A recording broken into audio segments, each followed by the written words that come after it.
प्रियंका,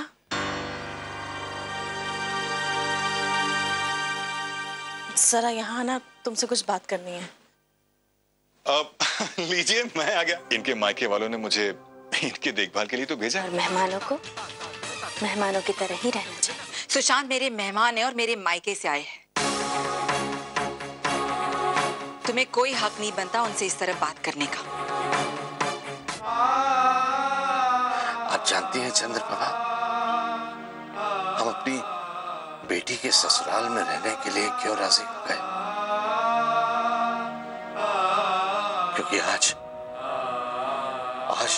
हमारे बच्चों को हमारी जरूरत है चंद्रप्रभा। हाँ पिताजी, आपके पाँव में सूजन हो गई है ना, लीजिए नमक के पानी से पाँव सेक लीजिए।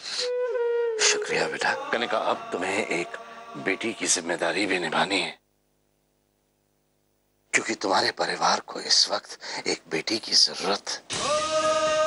और हमें यह यकीन कि एक बेटी का फर्ज भी तुम बखूबी निभाओगे, क्योंकि तुम्हें अब ये साबित करना है कि बेटियां भी बेटों से कम नहीं होती।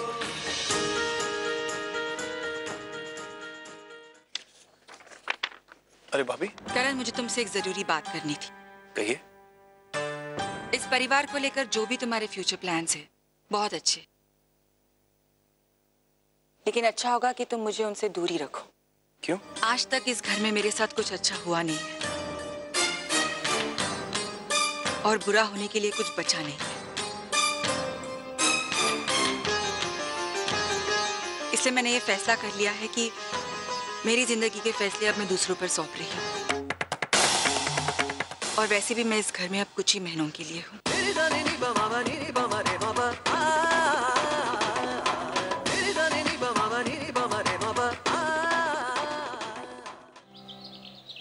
आइए करण भैया, बड़ी खुशी हो रही है आप दोनों को एक साथ देख करके।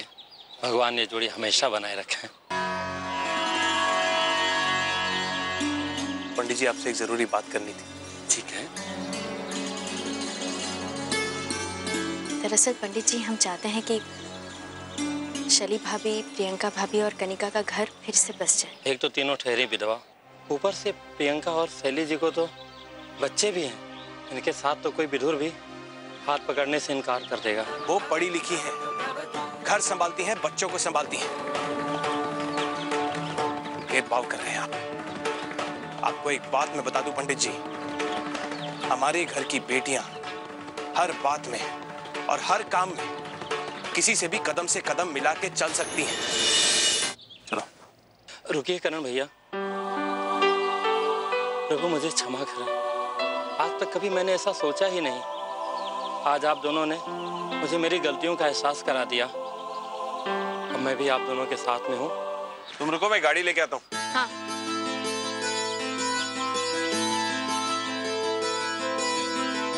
पंडित जी, पूजा की सारी सामग्री आपने तैयार करवा ली है ना? सब तैयार।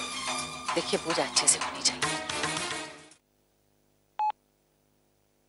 ताई माँ अपने बेटे की अभिषेक पूजा करने गई है, पर राज जी ने तो कहा था कि ताई माँ का बेटा एक्सीडेंट में मर चुका है। नमस्ते जी। नमस्ते। करण प्रसाद जी का घर यही है ना? जी हाँ। आप कौन? मैं अपने खुद के विवाह के बारे में बात करने आया था। एक मिनट, क्या कह रहे थे आप? अपनी खुद की शादी की बात करने आया हूँ। वैसे अगर इनका पुनः विवाह करना है तो मुझे लड़की पसंद है। मैं इनका हाथ थामने के लिए बिल्कुल तैयार हूँ।